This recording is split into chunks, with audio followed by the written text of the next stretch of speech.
you want to discover how common people are doing the uncommon and how you too can transform your future in your present, you absolutely need to see this interview.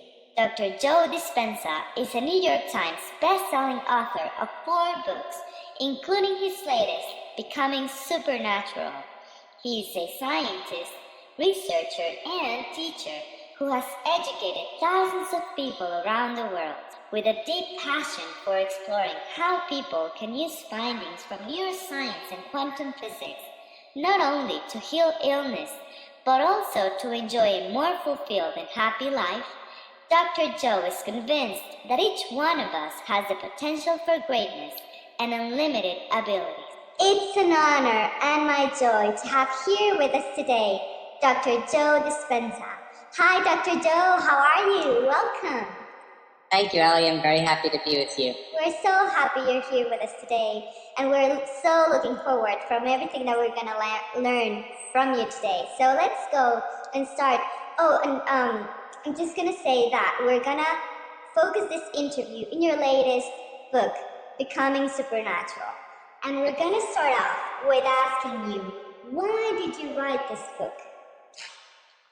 Well, I wrote the book, Ali, because common people around the world are doing the uncommon. They're healing themselves of very serious health conditions. They're creating new jobs, new careers, new opportunities, new relationships in their lives. They're healing from childhood emotional traumas and scars. And they're having mystical and transcendental experiences that transcend language to the point that they could never go back to being the same person again.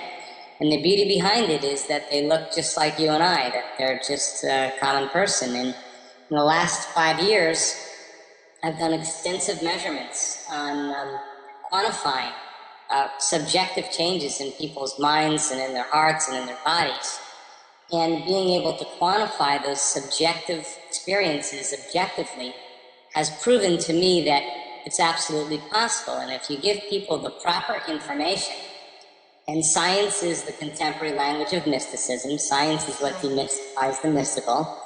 And you can combine some latest research in quantum physics and neuroscience and epigenetics and psychoneuroimmunology. All of those sciences point the finger at possibility. But once people understand the what and the why, the how starts to get easier. So imagine when we set out on this journey with my research team, I never had any idea that we would be recording some of the measurements that we've recorded, whether it's been changes in gene expression, whether it's been changes in the immune system, whether it's changes in the energy of the room, whether it's significant and profound changes in coherence in the brain and amounts of energy in the brain that have really rocked the scientific community. And you don't have to be a Buddhist monk, and you don't have to be a nun or a priest or a rabbi or a scholar. That's exactly what I say, yeah.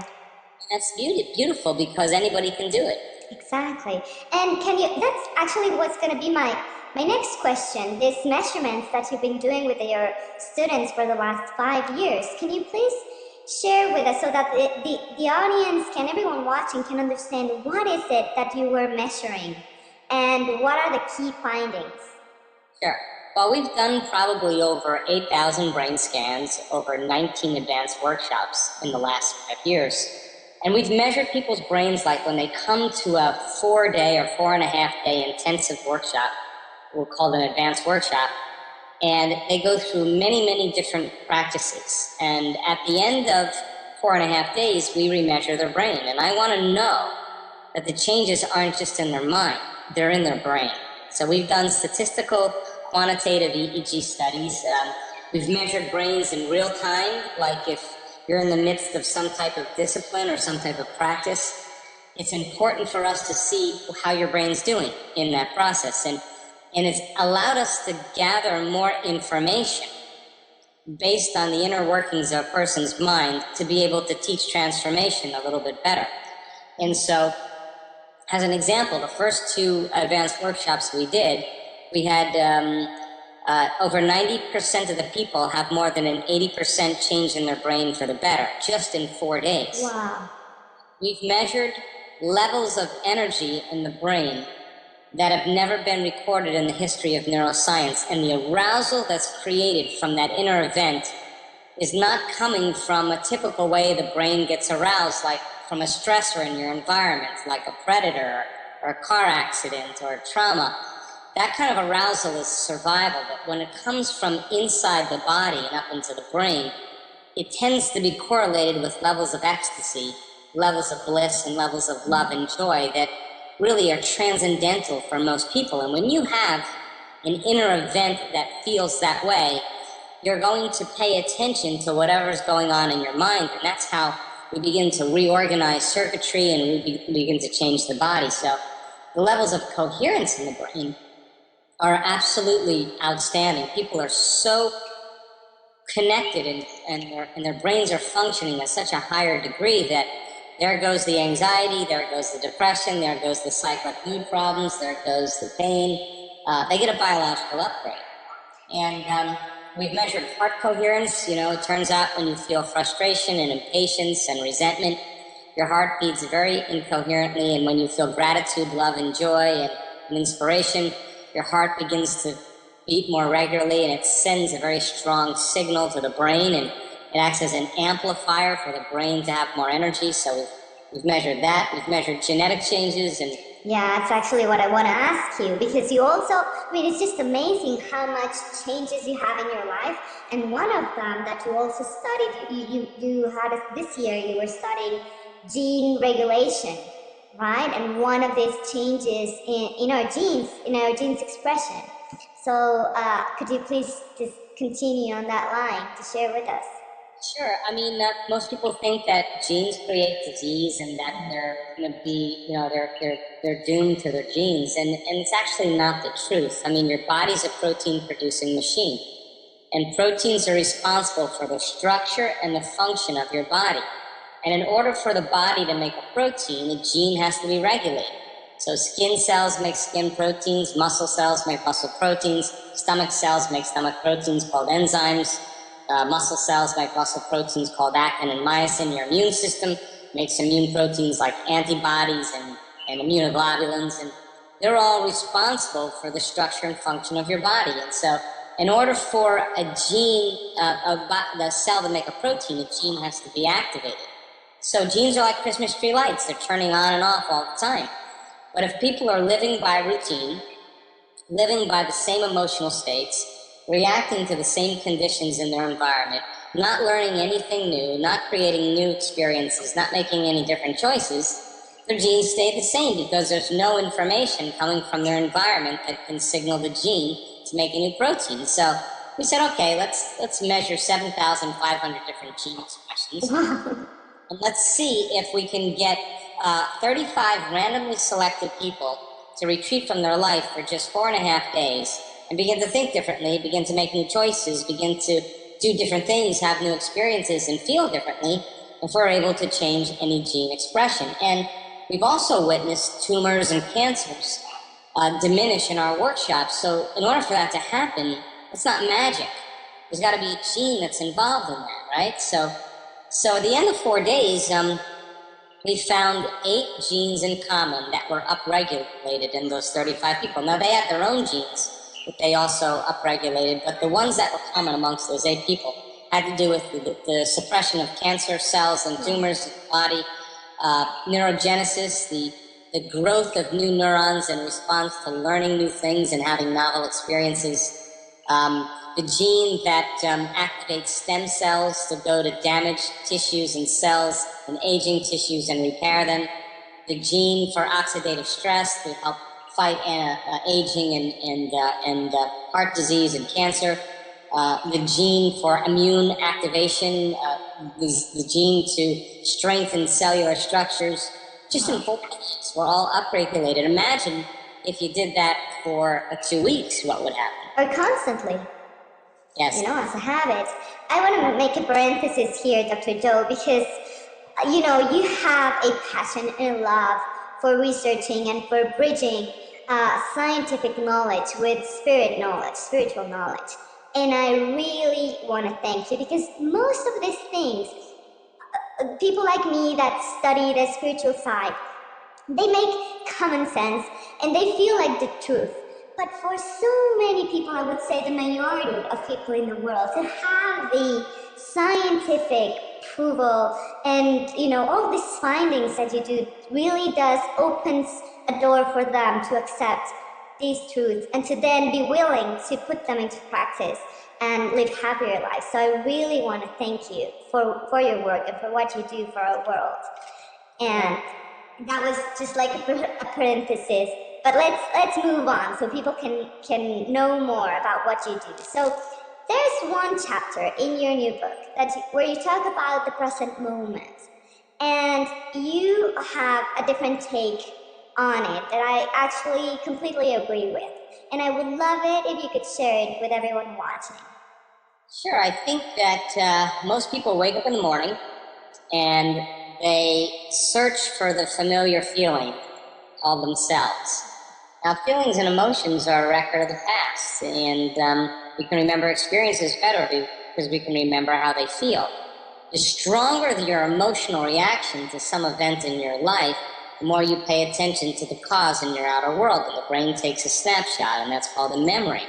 So as a person starts to search for familiar feelings of unhappiness and suffering and guilt and shame and discouragement, every one of those emotions is connected to memories that are mapped in their brain because their brain is a record of the past. So they start thinking about certain people and things at certain times and places. The memory's activated, the body starts feeling certain emotions. And if you think about that, how you think and how you feel creates your state of being. That thoughts are the language of the brain and feelings are the language of the body. Then a person's entire state of being when they start their day is in their past. So now, from a biological standpoint, that means then their past should begin to create the same future.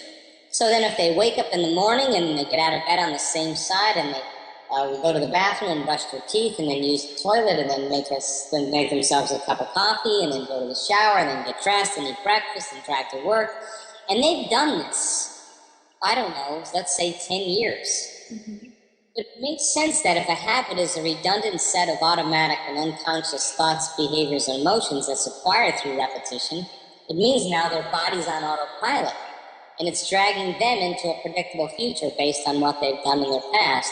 And now they've lost their free will to the program. And so then finding the present moment means then that you have to get beyond the conditions in your external environment, the memories of people and things and places that have been mapped in your brain, beyond your emotions and habits in your body, and literally get beyond the predictable future, the familiar past, and surrender into that present moment. And when people do this effectively, there's significant changes in their brain, there's significant changes in their heart, there's significant changes in their biology, just from relaxing into the present moment. So it's a skill. And if where you place your attention is where you place your energy, if you're truly in the present moment, then it makes sense you have a lot of energy in the present moment. But if you're thinking about your cell phone and all the problems in your life and the people and things you have to do, then you're mismanaging your energy and your attention is going in all different directions and you have no energy to heal. You have no energy to create a new life because all your energy is moving away from you. So teaching people how to take their power back and find the present moment actually begins to build their own electromagnetic field.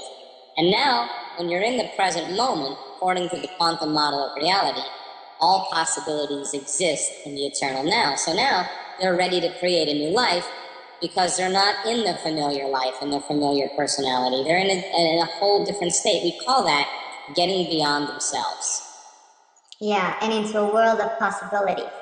And there's so much talk now about the heart, Dr. Joe, but you also talk a lot about this, and it's part of your work, all this that you call heart coherence. And I think for creating this new future that you were talking about, this new life, can you please share with us how important is the heart in your work? Well, it's amazing, Ali, because over the last 15 years or so, the discoveries that I've been making in teaching people how to create a better life, that it's a combination of two elements, a coherent brain and a coherent heart. The coherent brain tends to reflect a very clear intention of something that a person wants to experience in their future. The more clear you get on what you want in your future, the more you know the direction you're headed. But that's a mindful, brainful process. So then, when you combine that clear intention with an elevated emotion, and you start to feel joy, you start to feel gratitude, you start to feel appreciation, you start to feel inspired, enthusiastic, that elevated emotion tends to activate your heart. And if you're going to believe in a future that you're imagining with all of your heart, then it better be open and activated. And it turns out that you can teach people how to begin to create that level of heart coherence. So when a person begins to feel more heart-centered, they start to feel like their future has already happened. And if you're feeling like your future has already happened, you're less likely to live in lack and desperation and fear and anger and frustration and resentment, or trying to control or force an outcome in your life because you feel like it's already happened. So teaching people how to regulate those internal states independent of the conditions in their external environment becomes a habit. So once it becomes a habit, you would say, God, I'm never going to react to Mexico City traffic. If I'm feeling this feeling, I'm just going to keep trusting and I'm going to keep going. I'm not going to get angry at the news because I don't want to lose this feeling. I don't want to hold a grudge against a family member or a coworker because I'd rather feel this way. So people start to trust their heart more, but when they're living in survival states of anger and frustration and aggression and fear and anxiety and guilt and shame and suffering, those emotional states shut the heart down. So you don't want to open your heart when you're living in survival. And living in survival is living in stress. So I want our students to be able to make it a skill, and I want them to be able to know when they're there and when they're not. And if you combine that clear intention with an elevated emotion, it begins to change a person's energy. And when you change your energy, you change your life. Exactly. And the opposite is also true, is that if you don't change your energy, you'll never change. And I know that just from witnessing it enough. Exactly, and that's very much in line to what I teach. I always talk about what makes you lead a high vibe, that's why I call it a high vibe life versus a low vibe. And then it has to do a lot of with what you're saying, Dr. Joe. So yeah, it is very interesting and very powerful. I want to now move on to also in your book, you talk about the difference between time-space and space-time. And I know it can be a little bit complicated for some, but if you could briefly share with us, what do you mean by that? Well, think about this. We live in a three-dimensional reality, right? And in a three-dimensional reality, everything is height and depth and width. And you experience that three-dimensional reality with your senses. And your senses actually plug you into the external environment. If you couldn't see, you couldn't hear, you couldn't smell, you couldn't taste, you couldn't feel, you couldn't experience your outer world. There's just no connection to it. So in order for us to engage in three-dimensional reality, we need our senses. And this is the realm of space-time, because space-time is defined by everything material. It's matter, it's particles, it's bodies, it's people, it's things, it's places, it's objects, it's time. And we experience time because we experience separation. There's me here and there's you there. And because there's space and time between us, we're separate. But there's also me here and my dreams and my goals way over there. And because I'm here and my future's there, I'm experiencing separation from my future. So in order for me to get what I want, I got to get up from one point of consciousness here that I'm aware of and go to my goals and dreams in my future, which is another point of consciousness. And the separation between 2 points of consciousness creates time.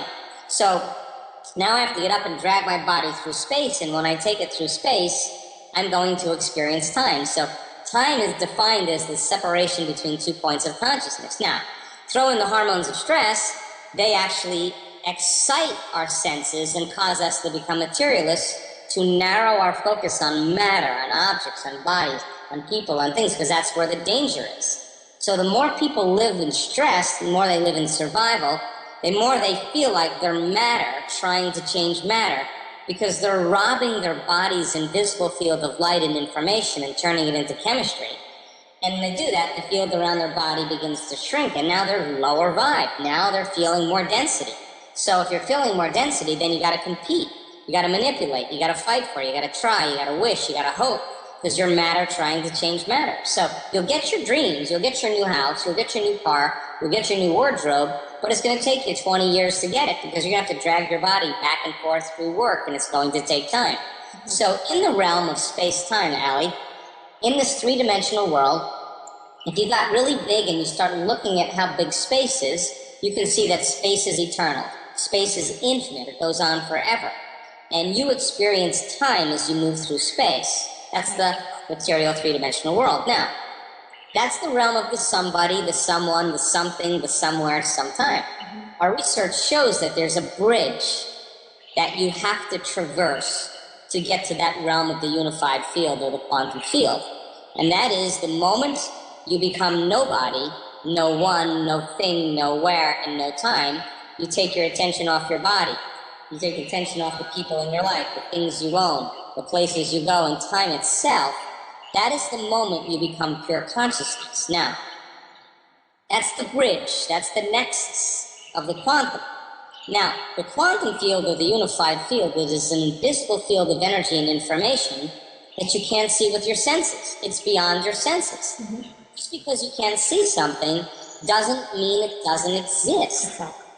You can't experience that realm with your senses. There's only one thing left that you can experience it with, and that's your awareness. Now, right now as we're talking, you're unaware of your nose, but it exists. Right.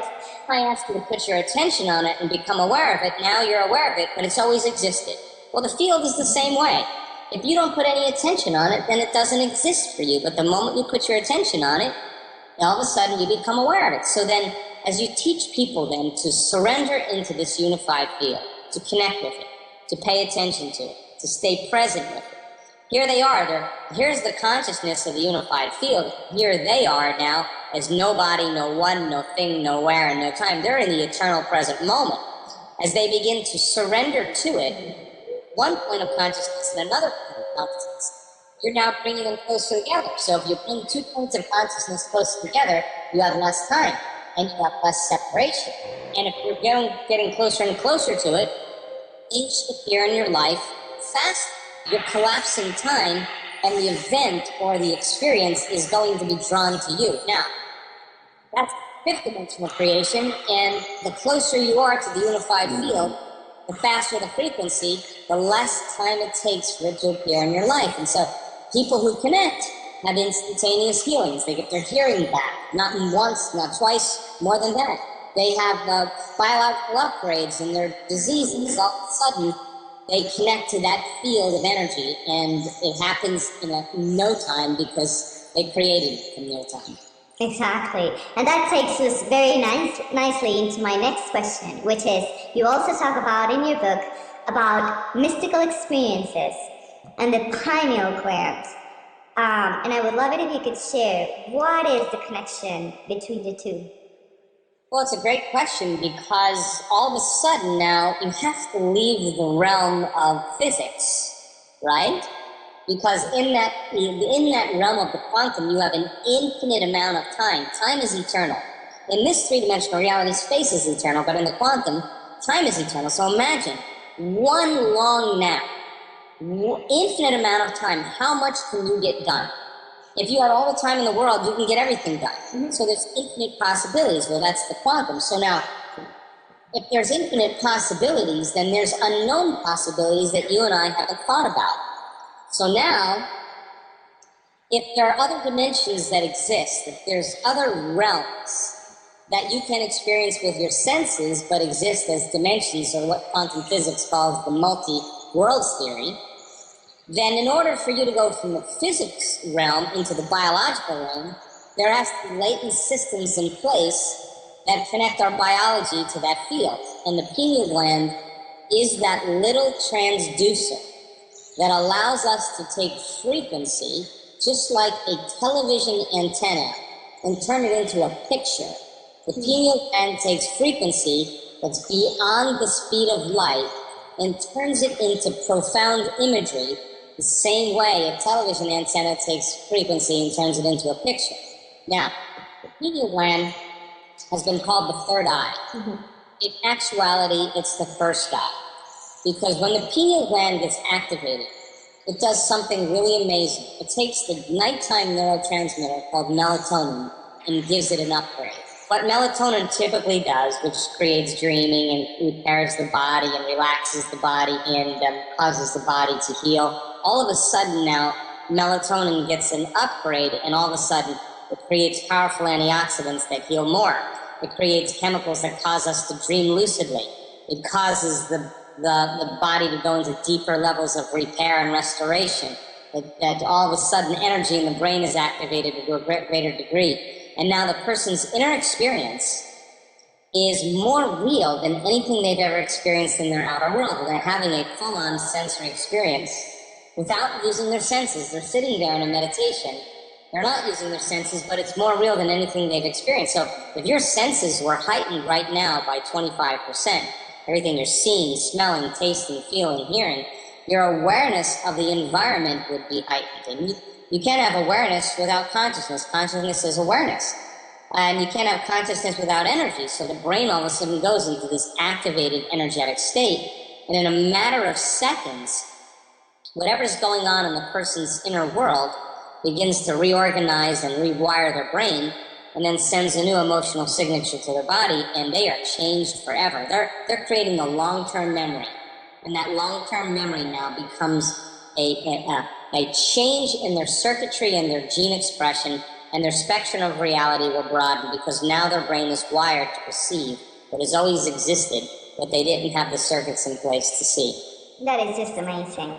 Thank you so much for sharing that, Dr. Joe. And actually, when you change yourself, you also change the world, right? The consciousness of the planet. And you have this Project Coherence where you do group meditations. Can you please share with us, why did you start this, and how is it that they can change the consciousness of the planet?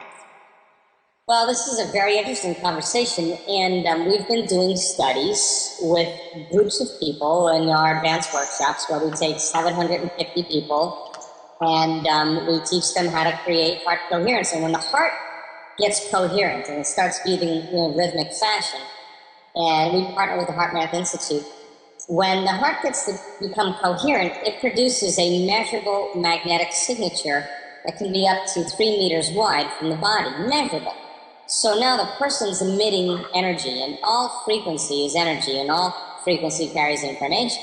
So laying the intent on that energy for the greatest good of everybody wearing the heart rate monitor sitting in the front of the room, that their lives be enriched, their bodies be healed, that their dreams come true, that the mist will find them. What we noticed was that when there came a moment where many of those people wearing the heart rate monitor, all of their hearts went into coherence at the exact same time, the exact same day, the exact same meditation. Now, that is a non-local phenomenon that transcends space-time.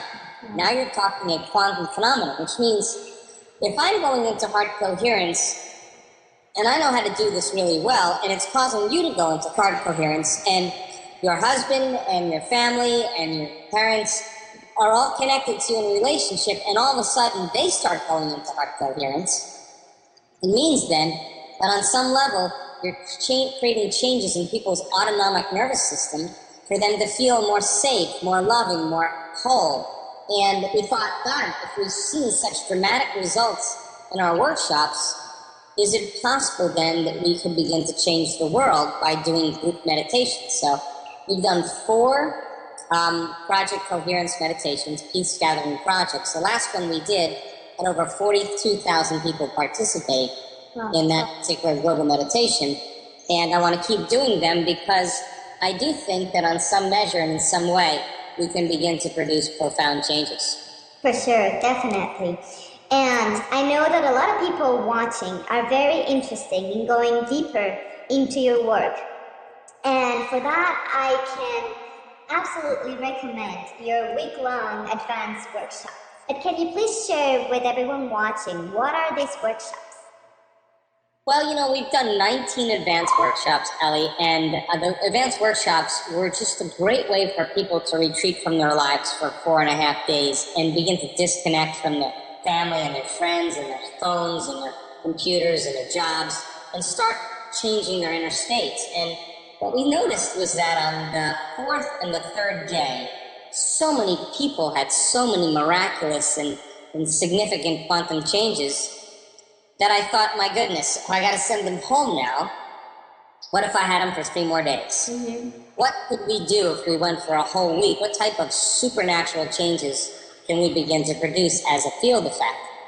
So I just stopped teaching all the progressive workshops, which are the courses that we typically teach on the weekends that are Friday night, all day Saturday and Sunday, and now we're making that an online course so that people don't have to travel to Mexico City or to Austin, Texas, or to London or Berlin or wherever, that they can get the material from the comfort of their own home. Perfect. The 4-day advanced workshops where we've done all the measurements because we have a lot of data. And I just want to focus on a week-long event and take people further than where they've ever gone before and give people a real opportunity to immerse themselves in the material and in the content and set it up so that they have an experience they'll never forget for the rest of their lives. So I'm just changing the structure because I believe this is a time in history where it's not enough to know. This is a time to know how. And I think when you teach people the what and the why, the how gets easier, and you get a group of people together that have that same ambition and that same passion, you move mountains, and that's what I'm about. Yeah, that's perfect, and that's amazing for everyone that can go, and everyone that want to learn more about you, your work, your events. They can visit your website, drjoedispenza.com. And also, for people in Mexico that are watching, they can get your books in Spanish at edicionesciudadanomexico.com. And I think there's a lot that they can learn from you. You were recently here in Mexico City, and I know you'll come back, at some point. And we will be as happy as always to have you, Dr. Joe. And I really, really, really want to thank you for your work, for everything you do, and your passion for research, because you do help make our world a better world. So, thanks, Sally, and thank you for all that you do, because you obviously do the same. Thank you, Dr. Joe. It has been a pleasure, really.